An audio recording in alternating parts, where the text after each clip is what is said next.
Civic ভলেন্টিয়াররা অনেক ক্ষেত্রে বলা হয় যে তৃণমূল ঘনিষ্ঠ না হলে তারা চাকরিই পাবে না।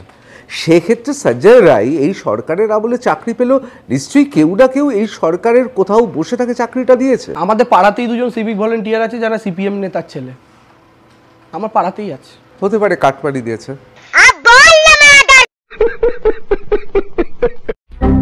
নমস্কার। বর্তমান সময়ে যেভাবে দেবাংশুকে একের পর এক সপাটে থাপ্পড় মারা হচ্ছে না, তাতে করে এই চটি চাটার দুটো গাল একদম টমাটমের মতো লাল হয়ে যাওয়া উচিত। তো আসুন আজকের ভিডিওতে দেখে নেওয়া যাক এই চটি চাটার গালে কিভাবে একের পর এক শব্দের সপাটে থাপ্পড় পড়ছে। কোথাও কি মনে হচ্ছে জুনিয়র ডাক্তারদের ক্ষেত্রে মমতা বন্দ্যোপাধ্যায়, যেহেতু এটা একেবারে অনেক বেশি ধৈর্য দেখিয়ে ফেলেছে, অনেক বেশি ধৈর্য দেখিয়ে ফেলেছে। দেবাংশু এখানে বলছে যে মমতা বন্দ্যোপাধ্যায় জুনিয়র ডাক্তারদের প্রতি অনেক বেশি ধৈর্য দেখিয়ে ফেলেছেন। অনেক বেশি ধৈর্য দেখিয়ে ফেলেছে। দেবাংশু যে এই কথাটা বলল, এই কথার উত্তরে আমি কোনো কমেন্ট করতে চাই না।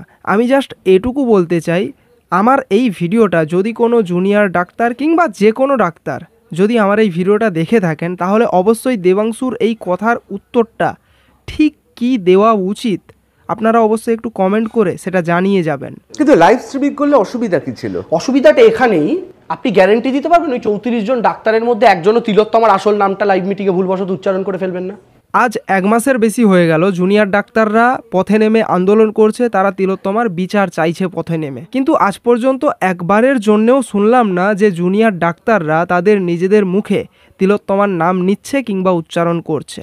আমি অন্তত শুনিনি, কারণ জুনিয়র ডাক্তাররা এতটাও ইররেসপন্সিবল নয় যে তারা তিলোত্তমার নাম নিজেদের মুখে নেবে বা আনবে। বরং উল্টো দিকে এটা শোনা যাচ্ছিল যে কলকাতা পুলিশের এক উচ্চপদস্থ আধিকারিক তিলোত্তমার নাম নিজের মুখে নিয়েছিল, কিন্তু এজন্যে সেই আধিকারিককে আজ পর্যন্ত কোনো শাস্তি পেতে হয়নি। আপনি গ্যারান্টি দিতে পারবেন ওই 34 জন ডাক্তারের মধ্যে একজনও তিলোত্তমার আসল নামটা লাইভ মিটিংয়ে ভুলবশত উচ্চারণ করে ফেলবেন না? সে তো শোনা যাচ্ছে পুলিশের উচ্চপদস্থ কর্তাও বলেছে। ওইটাই তো বলছি, ওই ভুলটা যদি মুখ্যমন্ত্রীর সামনে হয়, সেই উচ্চপদস্থ কর্তা বলার পরেও তো কোনো পদক্ষেপ নেওয়া হয়নি। अगर हम करें तो करें क्या, बोले तो बोले क्या। আমরা সকলেই জানি যে আজ পর্যন্ত দেবাংশু যে সমস্ত কথাবার্তাগুলো বলেছে, সেই সমস্ত কথাবার্তাগুলোর কোনো ভ্যালিড পয়েন্ট থাকে না, কিন্তু ঠিক এই মুহূর্তে আমি আপনাদেরকে যে কথাটা শোনাতে চলেছি দেবাংশুর, সেই কথাটার থেকে বোধহয় আর হাস্যকর কিছু কথা হয় না। এই লাইভ স্ট্রিমিংয়ে আপনার নিশ্চয়ই মনে আছে আগের দিন যে সুপ্রিম কোর্টের হিয়ারিং হয়েছে, সিবিআই মুখবন্ধ খামে কিছু কাগজ জমা দিয়েছে, তারা ওপেন কেন কাগজে দিল না? হ্যাঁ, সিবিআই কেন আদালতে মুখ বন্ধ খামে কাগজপত্র জমা দিচ্ছে, কেন তারা খোলা খামে বা খোলা কাগজপত্র জমা দিচ্ছে না কেন আদালতে? দেবাংশুর মতে এটা সিবিআই এর ভুল হয়েছে। আমি তো এটাও বলবো যে সিবিআই এর এটাও ভুল হয়েছে, কেন তারা দেবাংশুর থেকে জিজ্ঞাসা না করে, কেন তারা দেবাংশুর পারমিশন না নিয়ে কোর্টে বিভিন্ন কাগজপত্র জমা দিচ্ছে। তাদের উচিত দেবাংশুর থেকে আগে পারমিশন নেওয়া, তারপর কোর্টে কাগজপত্র জমা করা, তাই না? সিবিআই মুখবন্ধ খামে কিছু কাগজ জমা দিয়েছে, তারা ওপেন কেন কাগজে দিল না? না, আপনি বলছেন তদন্তের কথা জুনিয়র ডাক্তাররা কেন জিজ্ঞেস করবেন? আলোচনার মধ্যে উঠে আসতেই পারে।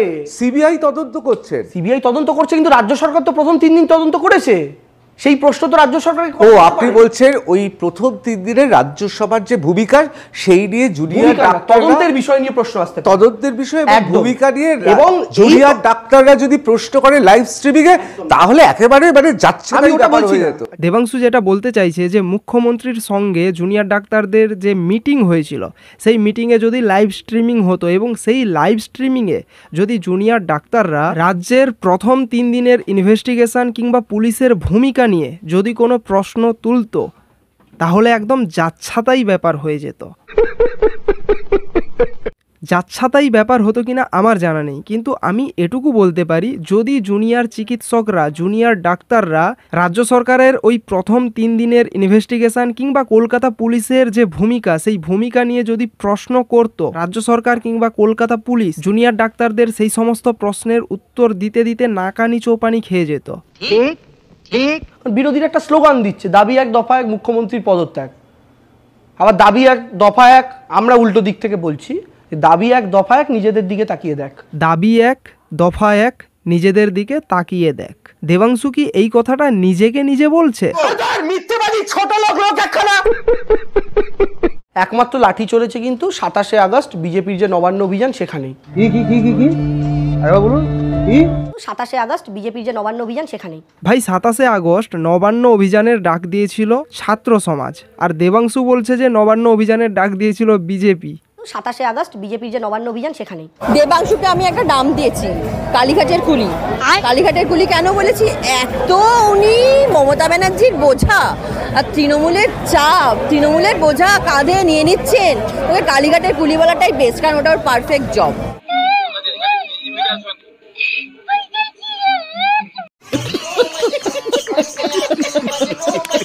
দেবাংশু এটা কখনো ভেবেছিলে 14ই আগস্ট থেকে আজ অবধি তৃণমূল কংগ্রেস গত 1 দশকের বেশি সময় ধরে এত বিরোধিতা দেখেনি? রাস্তায় রাস্তায় মানুষ নামছে, প্রতিদিন নতুন আন্দোলনের মুখ তৈরি সাধারণ হচ্ছে, মানুষ সরকারের এগেইনস্টে সবকটাই সাধারণ মানুষ। अगर हम करें तो करें क्या, बोले तो बोले क्या। দেবাংশুর গালে যেভাবে একের পর এক সপাটে থাপ্পড় পড়ছে তাতে বোঝাই যাচ্ছে যে বেশ কয়েকদিন দেবাংশুর গালটা লাল তো হয়ে থাকবে, সঙ্গে ব্যথাটাও বেশ কয়েকদিন থাকবে, বোঝাই যাচ্ছে।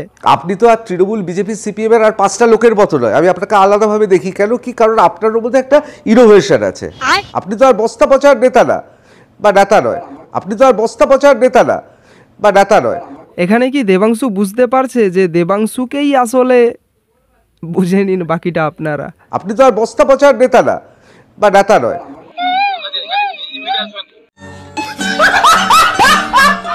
এই এক হয়েছে বাঙাল ঘটি, ভয় পেয়েছে হাওয়াই চটি।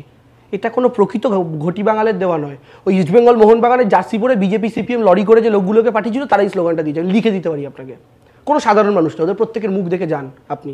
আর এই যে ছেলেটা, আমি তো নামও ভুলে যাই, দেবাংশু, যেদিন পাবলিকের হাতে, মানে পাবলিক যেদিন হাতে পাবে সেদিন কে বাঁচাবে আমি ওদের দেখবো। এক হয়েছে বাঙাল ঘটি, ভয় পেয়েছে হাওয়াই চটি। এটা যারা বলছে তারা সত্যি সত্যি পলিটিক্যাল লোক না সত্যিকারের বাঙাল ঘটি, শুধু খেলাটা বন্ধ হয়েছে বলে তাদের ঘা লেগেছে বলে স্লোগান দিচ্ছে। খেলাটা বন্ধ হওয়া তো একটা অত্যন্ত একদম সঠিক কাজ হয়েছে। একদম সঠিক কাজ। কেন? একদম সঠিক। কেন ভয় পেয়েছিল সরকার? একদম সঠিক। আমি আপনাকে একটা কথা বলি, যে গোটা ভারতবর্ষে ছড়িয়ে পড়ছে। ভাই বর্তমান সময়ে একের পর এক নিউজ চ্যানেলগুলো যেভাবে দেবাংশুকে ডেকে ডেকে হ্যাক্কেল করাচ্ছে তাতে কিছু বলার নেই, জাস্ট সেরা দিচ্ছে। কিন্তু এর পরেও এই চটি চাটাগুলোর এক ফোঁটা লাজ লজ্জা নেই।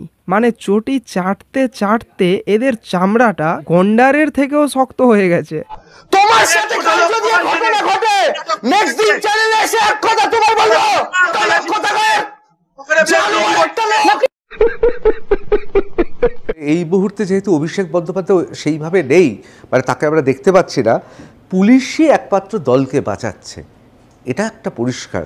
মানে পুলিশ না থাকলে এই মুহূর্তে তৃণমূল কিন্তু বিপাকে পড়ে যাচ্ছে। তৃণমূল কংগ্রেসের আমি আপনাকে বলছি জেলায় জেলায় মানে অভিষেক বন্দ্যোপাধ্যায়ের অনুপস্থিতিতে পুলিশের ভূমিকা কিন্তু ক্রমশ উজ্জ্বল থেকে উজ্জ্বলতর হচ্ছে, অন্তত তৃণমূল কংগ্রেসের সরকারকে বাঁচানোর জন্য। अगर हम करें तो करें क्या, बोले तो बोले क्या। দেবাংশুর গালে যেভাবে একের পর এক সপাটে থাপ্পড় পড়ছে তাতে বাড়ি গিয়ে যদি নিজের আয়নায় মুখটা দেখে, সেই আয়নায় নিজের মুখটা দেখে নিজেই লজ্জা পেয়ে যাওয়া উচিত। আর তা যদি না করে, যদি না লজ্জা পায়, তাহলে এটাই বুঝতে হবে তোরা যে যা বলিস ভাই, আমি চটি চাটতে ছাড়বো নাই। মিথ্যেবাদী ছোট লোক লোক একখানা। তো বাস আজকের জন্য ভিডিওটা এইটুকুই। ভিডিওটা যদি ভালো লেগে থাকে তাহলে ভিডিওটাতে অবশ্যই একটা লাইক করবে, কমেন্ট করে জানাবে কোন পার্টটা ভালো লাগলো, আর এই চ্যানেলে নতুন হলে চ্যানেলটাকে অবশ্যই সাবস্ক্রাইব করে নেবে। এইবার যারা আমার রিয়েল অডিয়েন্স রয়েছে, যারা আমার ভিডিওগুলো দেখতে পছন্দ করো, তোমাদের আমি একটা কথা বলতে চাই যে আমার এই চ্যানেলে একটা প্রবলেম হয়েছে, যার কারণে এখন রেগুলার ভিডিও আসবে না। ভিডিও আসবে কিন্তু একটু গ্যাপে গ্যাপে আসবে, কিন্তু এই সেম টাইপের ভিডিও আমি আরেকটা চ্যানেলে, একটা নতুন চ্যানেলে আপলোড করছি। সেই চ্যানেলের লিঙ্কটা আমি এই ভিডিওর কমেন্টে, পিন কমেন্টে দিয়ে দিয়েছি, তোমরা চাইলে সেখান থেকে আমার নতুন চ্যানেলটা সাবস্ক্রাইব করতে পারো, সেখান থেকে আমার এই একই টাইপের ভিডিওগুলো তোমরা দেখতে পাবে। এই চ্যানেলেও ভিডিও আসবে কিন্তু একটু গ্যাপে গ্যাপে আসবে, রেগুলার আসবে না, আর নতুন চ্যানেলে কিন্তু রেগুলার আসবে। তাই তোমাদের কাছে একটা রিকোয়েস্ট থাকলো, যাও আমার সেই নতুন চ্যানেলটাকে সাবস্ক্রাইব করে নাও। তো দেখা হচ্ছে নেক্সট ভিডিওতে। জয় হিন্দ।